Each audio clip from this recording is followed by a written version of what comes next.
Welcome to the Bushido channel, everyone in the world.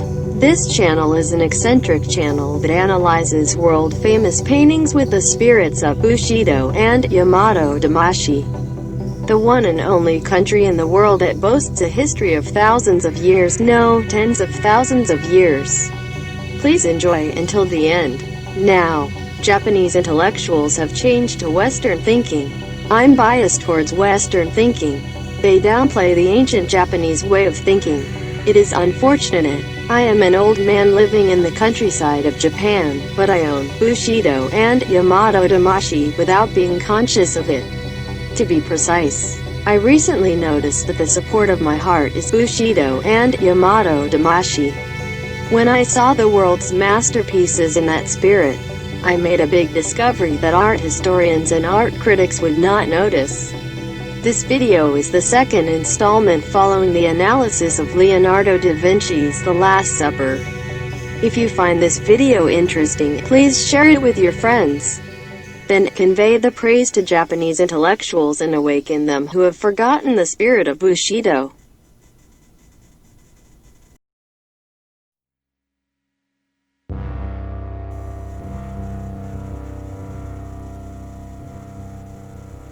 By the way, this time I will take up Leonardo da Vinci's Annunciation. It's such a famous painting that I don't think it makes sense for me to give a Christian explanation about this Annunciation. You should be familiar with it in the Christian sphere. Therefore, I will omit the explanation of what the Annunciation is.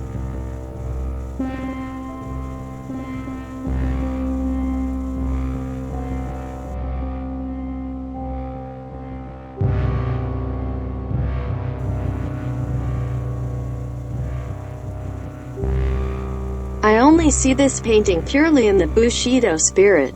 Let's take a look. Where should we start? I often hear stories about urban legends. The famous one is a turtle-shaped unidentified flying object, and a humanoid cloud looking at the unidentified flying object. I think it's about the play of Leonardo da Vinci or painter who co-painted it. It's not that big of a deal. Some people are making a fuss about discovering this on the internet, but I think they are innocent. Some people say that the mysterious bump behind Maria is a monster with her tail, but it's too rude to Maria. I will clarify the matter, so please watch it till the end.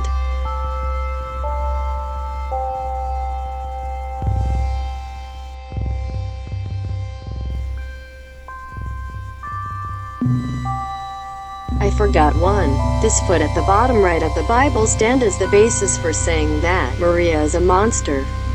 It's well camouflaged, but it certainly looks like a foot. This is also Leonardo da Vinci's play, but I think it's another person's foot. You can see that by looking to the end.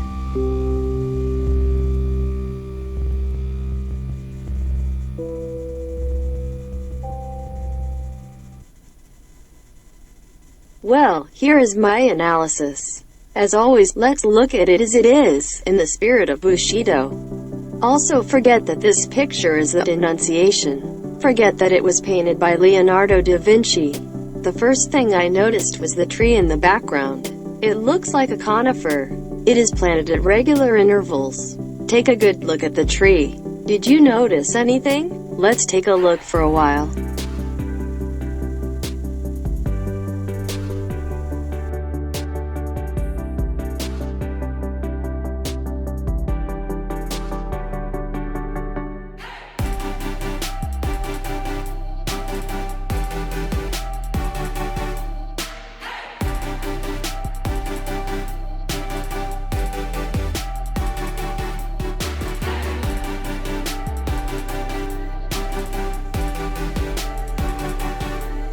Don't you think everyone will be the same because you are the same tree at regular intervals? If you look closely, it's different. Only one is different. The woman with wings is Archangel Gabriel. Only the tree behind her has no young leaves. It may be called a sprout. What does this mean? There was no information on the internet about this difference. I think it may be said that there is a difference in time or a difference in seasons. Does Leonardo da Vinci express that Archangel Gabriel distorts time and space?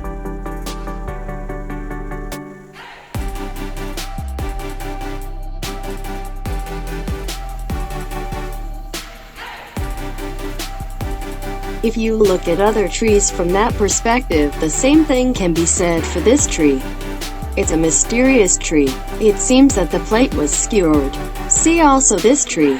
At first glance it looks like a different tree, but you will notice that it is actually the same tree. A well-pruned tree appears to have foliage over time. In short, it shows that Archangel Gabriel can distort space-time and move freely in time and space. This becomes very important when looking at other Leonardo da Vinci paintings.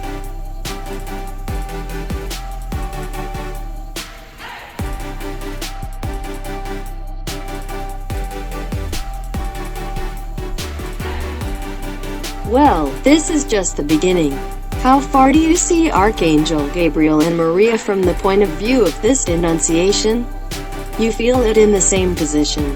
Let's try proof rather than theory whether it is actually the same.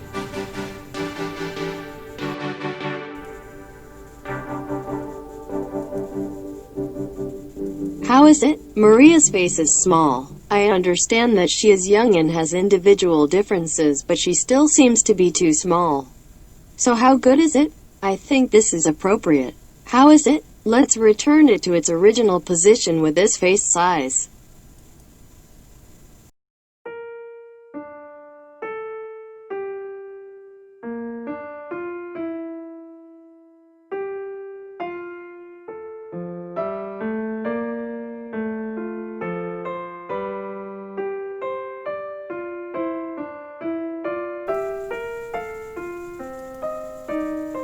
This time your body will grow abnormally. So is there a rational way to explain this? Bushido does not deny rationality. Let's get back to the story a little. There is something I want to check here. What kind of attitude do you think Maria is? I think most people think that this is the attitude from the Japanese spirit. I don't think opening her legs is a very good attitude for a virgin young woman. It is bad manners. She is also a Jewish people. I don't know Jewish traditions and customs, but I've heard that there is a connection between Jews and Japan.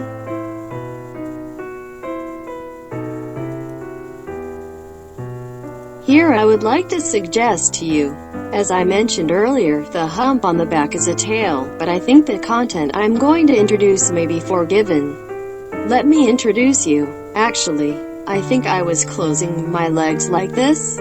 Thinking in this way, the whole body moves to the back, so it can be explained that the face mentioned above is small.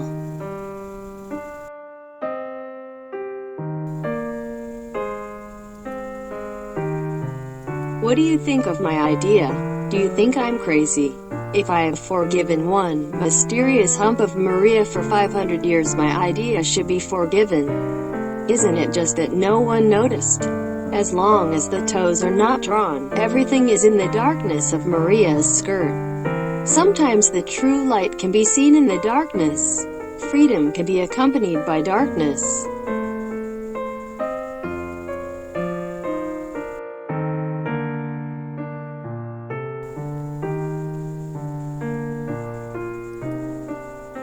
Now, for 500 years art historians have left behind the elucidation of a hump. They have allowed the urban legend to say, Maria is a monster with her tail. I would have no choice but to accept the monster theory if you were in the attitude you wanted.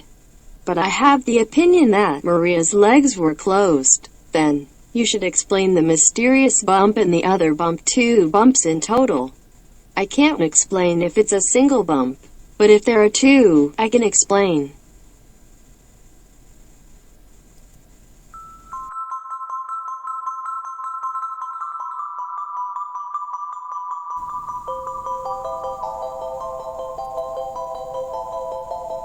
It may be off the beaten track, but there is something interesting about Leonardo da Vinci's drawings. It is a picture of his legs covered with cloth.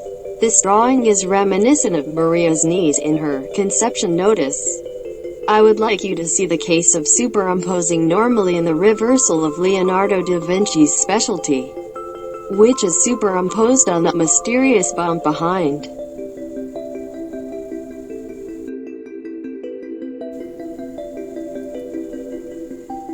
I'm sure Maria is closing her legs, so maybe the two remaining bumps are on her knees. This technique blossoms after the Last Supper. You can see it by watching my The Last Supper video. In The Last Supper, John was behind Judas. Whose knee is this knee?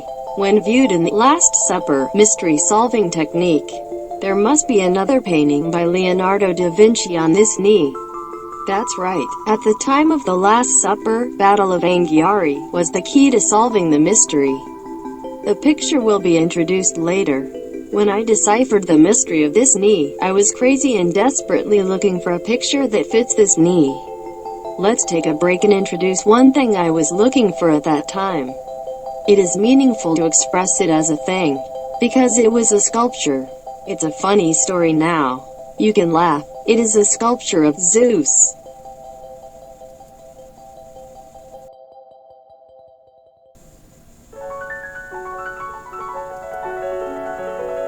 I personally like it in a funny comedy-like scene. The almighty god, Zeus, could conceive a virgin. I laugh a lot. As soon as he was conceived and cell division began, Archangel Gabriel came to inform Maria. Archangel Gabriel seems to be impatient. The meaningful expression of Archangel Gabriel also suits this scene.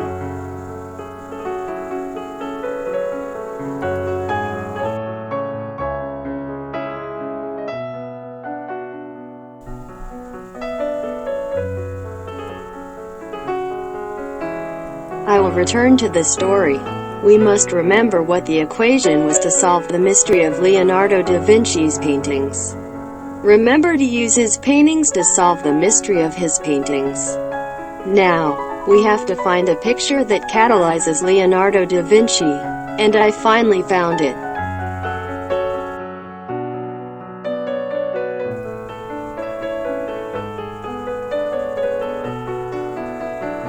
The point is that knee. Look for a picture that emphasizes the knees. And I found this picture. The painting is Saint Jerome in the Wilderness.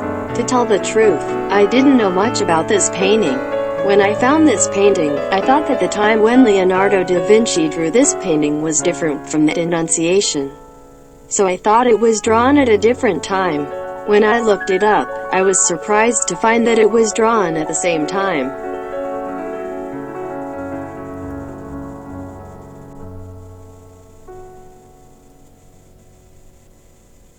Evidence rather than theory. Let's match this picture with the knees of two bumps. That is this image. I found something strange here. His arm appears to be trying to pull down on the Bible read by Mary. Is there a alignment point in this picture before that? Show your Bushido spirit here and stay calm. I thought about alignment.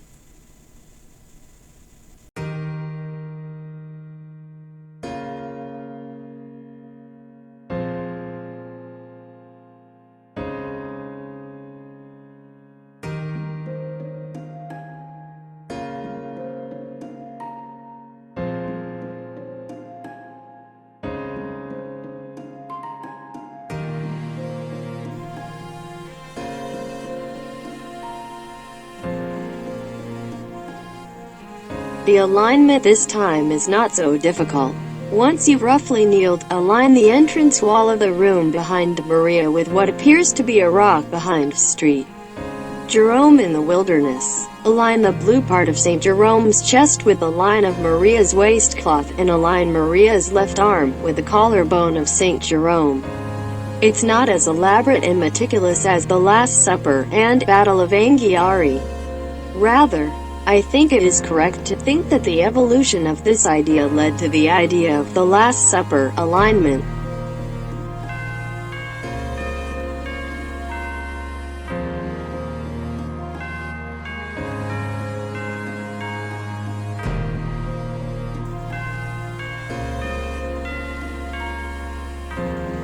Now do you feel that Maria's right elbow is slightly bent inward?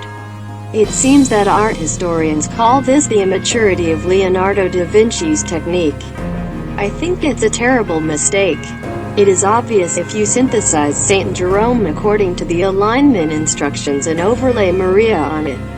Maria's arm is bent inward, pushed by Saint Jerome's arm. It's a wonderful production.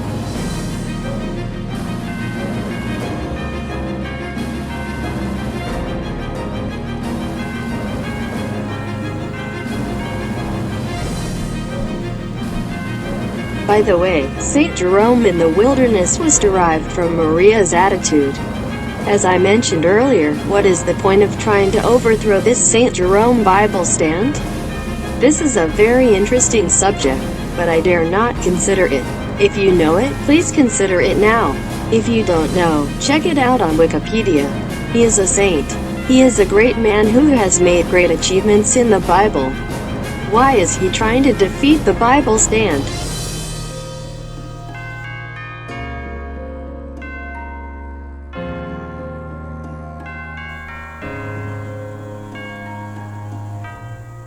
Isn't that the manifestation of Leonardo da Vinci's view of religion, philosophy, and life?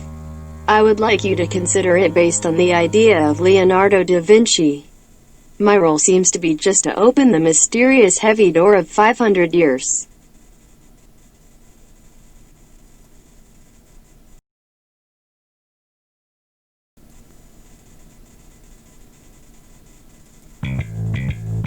By the way, let's end the story of the old man in the countryside of Japan. Finally, I have something to think about using the spirit of Bushido. Compared to the mysterious gimmick of the Last Supper, Annunciation feels Leonardo da Vinci's feeling of refrain. I feel that the Annunciation is not entirely the expression of Leonardo da Vinci. Maybe he was paying attention to his teacher, Bellocchio. Now, I would like to talk about the monster's legs on the legs of the Bible stand that I talked about first. This foot is actually Archangel Gabriel's foot. Finally, I would like to end this video by dedicating that foot to Gabriel. This foot is the hint to the next puzzle-solving version of the rocks. I want you to look forward to the next time. Thank you for watching so far. In addition, the video link of the Annunciation, made in the past, is also pasted in the summary column. I want you to see it if you like. Well then, goodbye.